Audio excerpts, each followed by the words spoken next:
Good morning, everyone, and welcome to the Rangers Review morning briefing. It is Thursday, the 20th of June. I'm Derek Clark, and I'm delighted to say we're joined by Chris Jack, who did a sterling job the last 3 days on the OK in the host chair. How's it, Chris? I'm back on the right hand side of the screen, back in my natural berth. No, all good here. I think myself and Stevie managed to get through the first 3 days this week with no major hiccups. Everything seemed to go right. I think I pushed all the right buttons to make the show go live. So no, all good. No, another interesting day of Rangers news ahead, no doubt. Yeah, absolutely. There'll be plenty of things to discuss. There's no doubt about it. Just before we do that, just a quick word for our podcast sponsors, MPH Boilers. They've got those Wiesmann boilers on offer. The all-important link is in the description below, so do go and check it out. Right, what we'll do today is a bit of more of a Q&A show. We'll get a transfer update shortly, but if you want your questions answered, folks, then do get them in, and we'll do our very best to answer as many of them as we possibly can. In terms of transfer news, Chris, I know you and Stevie spoke about Connor Barron yesterday. It certainly looks like a move that is heading in the right direction. I've been off the last few days, but certainly reading the report on the website, it certainly looks like a bit of a coup, because there were a number of clubs looking to prize him away from Pittodrie. I think it's a really shrewd bit of business, this, from Rangers. I think, as I spoke to Stevie about on the show yesterday, he's not a headline grabbing signing, but he's a signing that makes a lot of sense. So I lost track of days. Monday night, I think, or Tuesday night, I think, that we had the story about Barron signing. As you mentioned there was a lot of interest. There's teams down south fancied them. A bit of interest in Italy as well, which I'm sure they would have been appealing offers. But I say Rangers have emerged victorious in that race, if you like. They've managed to get that signing over the line, and that will be announced and all confirmed in the next couple of days. But Connor Barron will be a Rangers player, and I think it's a really good bit of business from the club. Yep, I totally agree, Yeah, I think many Rangers supporters would like to see more Scots in and around the first team squad. He is one that we've identified in numerous shows that Rangers should be looking to acquire. And that would be a good bit of business should Rangers get that over the line. There's an interesting point as well, just on Albion Rrahmani. I've sort of been out of the loop over here in Germany, Chris. But Paul, with the point here, he says that deal dead with the price increase being reported. Now, last I checked, Rangers had admitted or were planning to submit a substantial offer for the Dinamo Bucharest striker. And I think reports coming out from Romania suggest that they're looking for a bit more money. Last update I had on this one was Monday, I think. Again, it's something that we spoke about in the show last couple of days. He is a player that Rangers like. He's a player that's on the list. Reports of Rangers putting bids on the table. As far as I'm aware, that's not accurate, and I do understand that he is someone that that Rangers like. He is on that potential list of striking options, because we know that there will have to be at least one, definitely two, maybe even three strikers coming in over the course of the window, depending what happens in terms of outgoings. So there will be movement in that area of the pitch. Rrahmani is someone I say that the club do like, but I say reports of the deal being dead. I don't think it's ever been that alive as such for Paul to then kill it off. So it's one to watch, one to keep an eye on, but not expecting anything imminent on that Rrahmani one. Yep, I totally agree on the striker front. Incidentally, Rangers do need to, we've said it many times before, haven't we, that they do need to improve the striking department. And Rrahmani is one that has been heavily linked. There will be many others, as we all know. Another player that has been heavily linked is that of Yusuf Kabadayi. CGM55 says, what's the chat with the lad from Bayern? Are we actually going for him, or is he off to Turkey? Of course, I think this was reports at the tail end of last week, suggesting that Giovanni van Bronckhorst, who of course is now the manager of Besiktas was looking to entice him to Turkey as opposed to heading over to Ibrox. Do we know the latest on that at the moment, Chris? Just we know that reports from Turkey we should take with a pinch of salt at times, but certainly from accounts over there, they are keen on him. I don't wish to do down our esteemed Turkish colleagues, just in case you bump into any of them while you're over in Germany. But as far as we're aware, he will be a Rangers player. We had that 10 days or so ago, maybe, that Rangers were, I say, quite far along the line in terms of Kabadayi. I do expect him to be a Rangers player. Now, of course, usual caveats apply, as we saw with the Jose Cordoba deal. Everything was positive. Yeah. It looked like that one was going to get done. There was then a late change of heart. He also decided to go elsewhere. Rangers, I think, got a bit peeved at some of the dilly-dallying, whatever the Ecuadorian or Panamanian, whatever Panamanian for dilly-dallying is. That's what Cordoba was doing.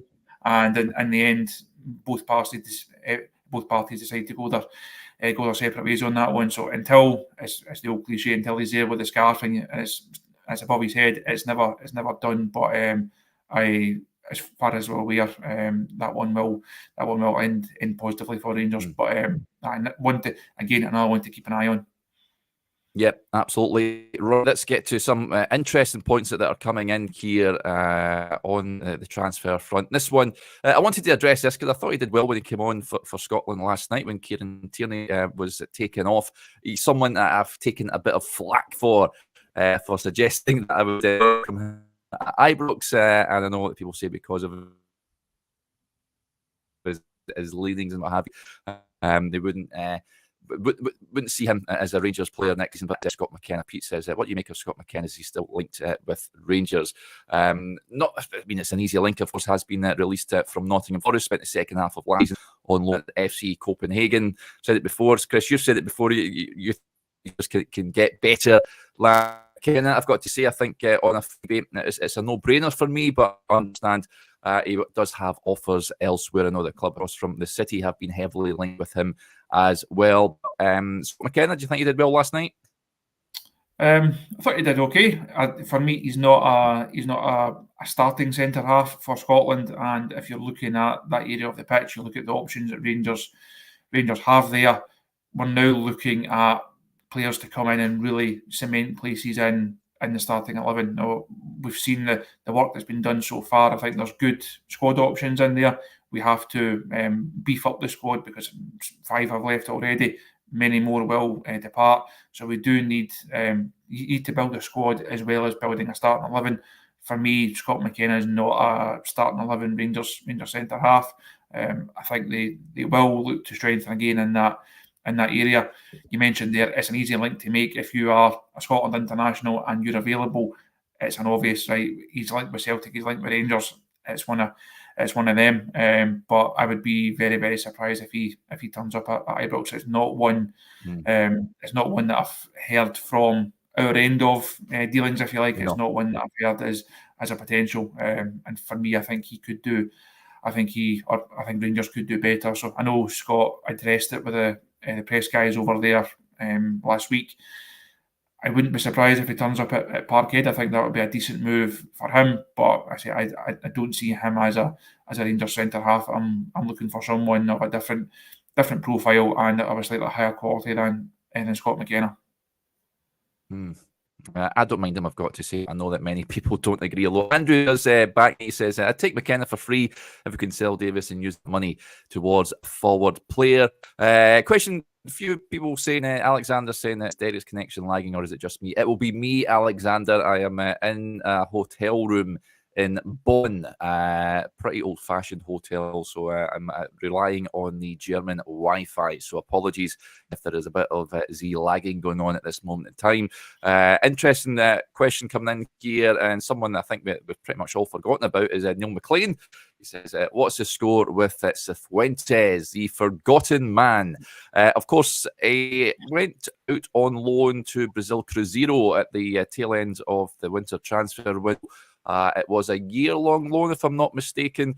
So he's out there. He never played until I think the end of March, I'm sure, but I very much doubt he will be coming back to Ibrox upon the expiry of that loan spell. I fully expect him to head out to South America, Chris. I think we have seen the last of Jose Cifuentes in a Rangers jersey. If he has to come back to Glasgow, it's just to pick up whatever remains of his belongings. If he's not packed up already, it's just a signing that's not worked out at all. There was a lot of talk about him when he came in last summer. Rangers put a lot of effort into actually signing him. They had him over, had his family and his reps over, gave it the big sell. They thought that he was someone that could make them a bit of money, that they thought he would come in and be successful and then go on and potentially be one of these wins in the transfer market. It's not going to happen. So they had to just ship him out to anywhere on loan midway through the season. Was never going to make an impact. Never really looked comfortable. So no, that's not one that's going to be part of the manager's plans. I think in terms of a profile of someone who had done well in America and had a bit of international experience, you could see the reason behind it. You could see why it would be an interesting one, but no, it's not worked out. I think Rangers they'll take whatever they can for him just to move him on. Yeah, it's just a move that hasn't worked for the lad. Of course, as you touched on, Chris, it's a change culture, scenery, weather, of course, that he touched on as well. I struggled with that. I think he had issues on his personal life also, and so just unfortunately it's not worked out for the lad, but I would be amazed to see him back in a Rangers jersey at any point in the future. Another player with a question mark is Abdallah Sima. Day in the Life says, you think Sima will be back at Rangers? People, now Joshua had a piece on Sima, just an update, I think a couple of weeks ago now, and there was an impasse because Brighton, of course, had lost De Zerbi, their coach, who had departed. I think he's out to Marseille, isn't he? And they have now brought in the St. Pauli coach. For the life of me, I can't remember his name, but a young guy, 31 years of age, just got them back up into the Bundesliga for the first time in a long time. But Abdallah Sima, Chris, it all depends on the price tag. I know that Rangers are keen, and the player is also keen to return to Ibrox, but it has to be a deal that works for Rangers financially. I think that's one, if it is to happen and he does return to Rangers, we're going to have to wait a wee while for that one to materialise. As you mentioned there, Brighton also just got just appointed a new manager. He will have to assess every player within that squad. If Brighton decide that he is not for them and he's not required this season, I think they'll then go out to the market. They'll go and see what they can get from Rangers, potentially what we're willing to pay for him, but also what other clubs are willing to pay for him as well. And I think that it really then comes down to what that fee is. As you say there, the manager spoke about him a couple of times towards the end of the season. He clearly likes him. He's clearly a fan. I think Abdallah, he seemed happy here. It was a stop-start second half of the season for him. Now that injury he had in January just took so much momentum out of him, obviously, but so much momentum out of the team. It wasn't the end of the season that way that we thought it potentially could be, individually and collectively. But it seems that he enjoyed it here. That his loan spell has really been beneficial for him. So that has to count for something. But I say it comes down to when Rangers are in the market for so many players, and they have to do so much work across the squad. There's not a unlimited pool of cash there. You have to be smart in terms of how you're doing your dealings. So I think that will be one that just Rangers might have to be a bit more patient on. And I think we've already seen obviously Cortez come in. If Kabadayi comes in on the other side, you've then also got Ross McCausland. Time will tell what the situation is with like Matondo. I would like to see another winger come in. I think Rangers do need another one in that in the wider areas. Whether that player is Sima or not, I wouldn't rate it any higher than 50-50. But you're picking numbers there. I think there's a lot of moving parts in that one. Yeah, watch this space, I think, with regards to Abdallah Sima at this moment in time. Other interesting points that are coming in. Apologies if I don't get yours, folks. Tom Scott with the point says, question to Derek and Chris. Has anyone inquired about any of our players yet? Thanks. There's been no sort of hint. In fact, this ties in with a few people that are popping in with questions on Tavin Goldson. Peggy McPhail says, has an offer come in for Tavin Goldson, or is it all noise at the moment? We do know that there is the interest in both players. So I think, listen, I wouldn't be surprised if wheels are in motion that both will be departing Ibrox over the next weeks and month or two, Chris. I think both are at the end of their Ibrox roads. Yes, I don't think they will be they'll be the last ones. It's so much focus has been on the incomings over the last few weeks. Obviously, Rangers do need to bring a lot of players in because the squad does need a big overhaul. But the job in terms of the outgoings is arguably just as big and just as important. Rangers can't carry a first team squad of 45 players. They're going to need to move people on. Tavin Goldson obviously are the most high profile members of that group whose futures are up for debate and who are potentially heading out the club. In terms of money being put on the table and offers being put on the table, as far as we're aware, nothing yet.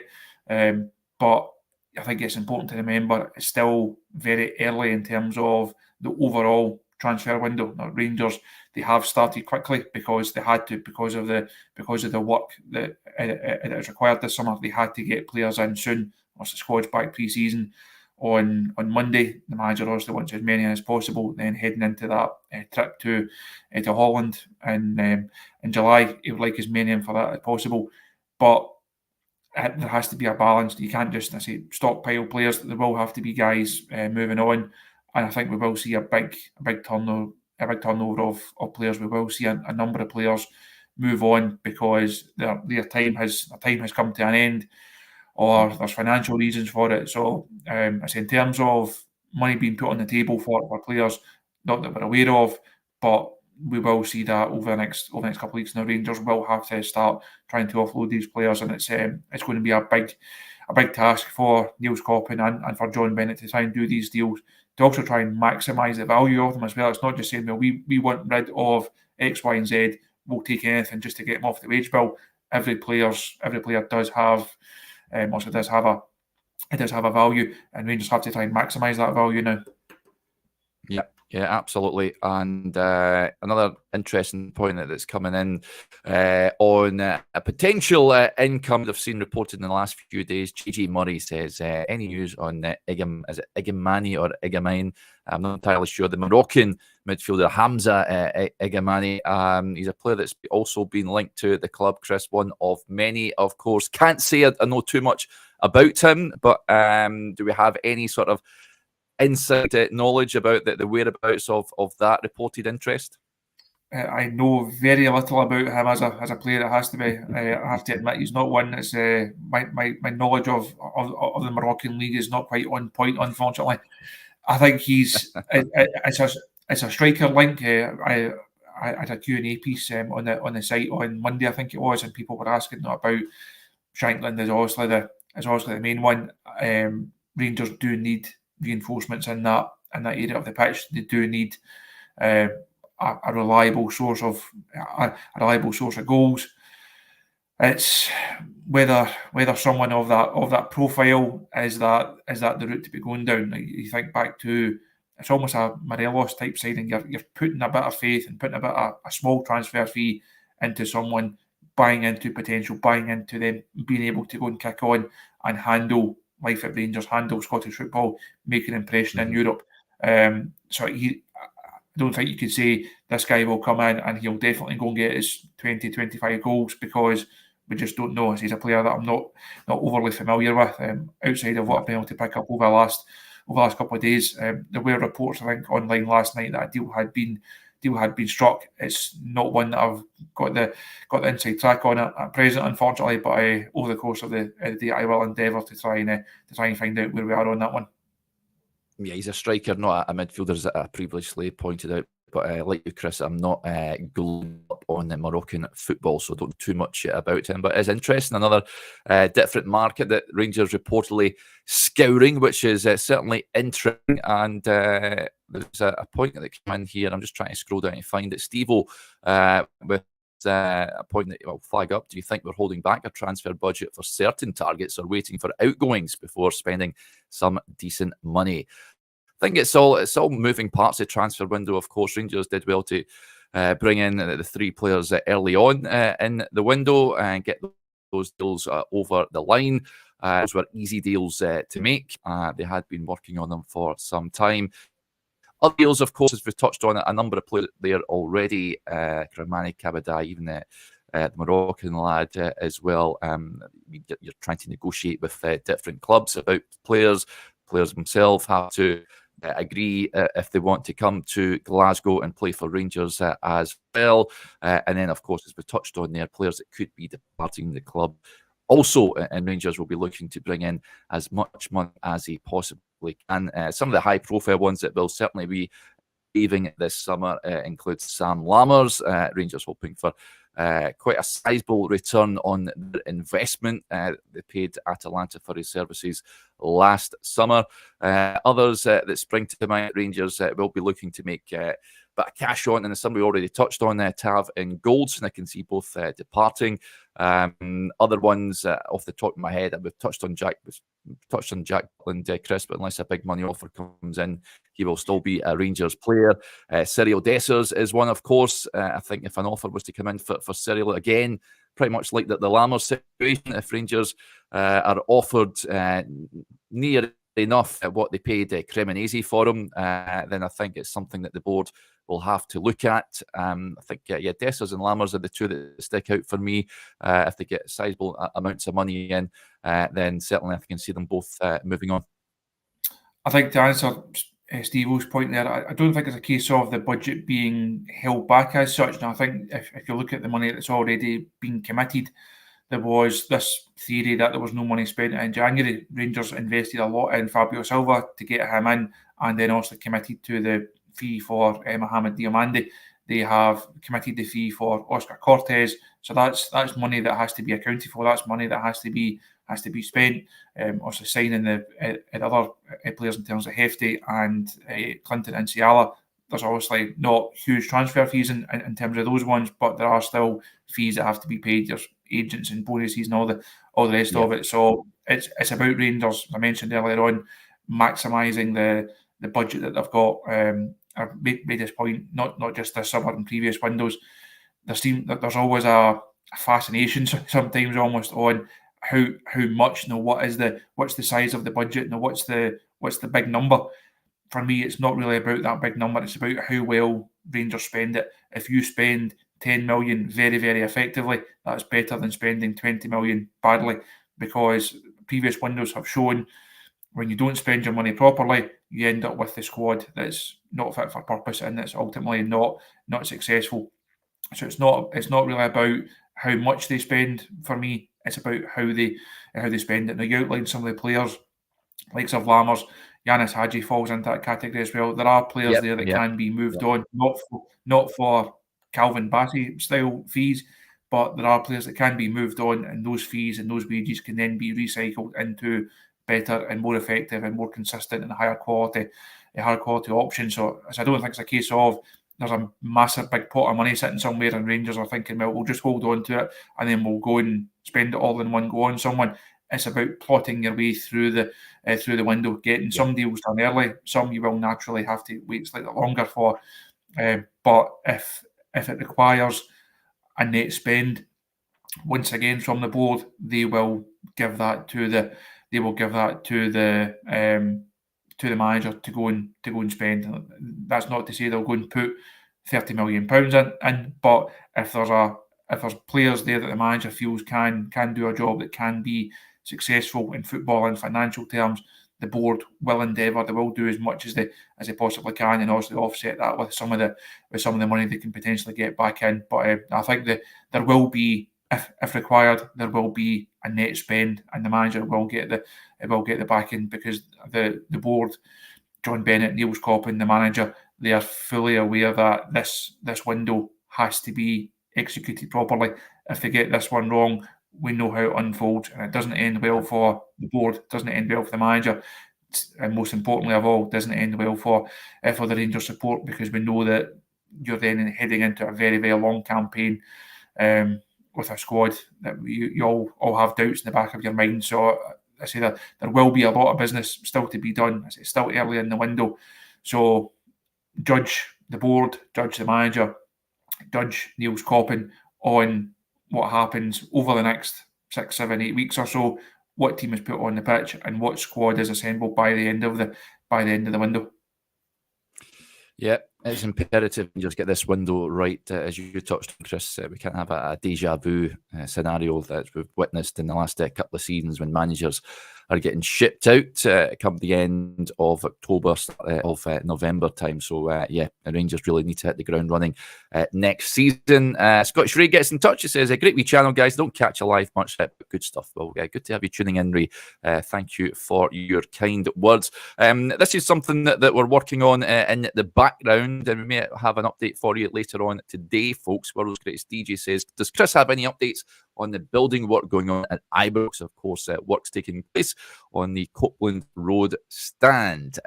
We should have an update for you later on, folks. We'll discuss what the latest is with regards to that.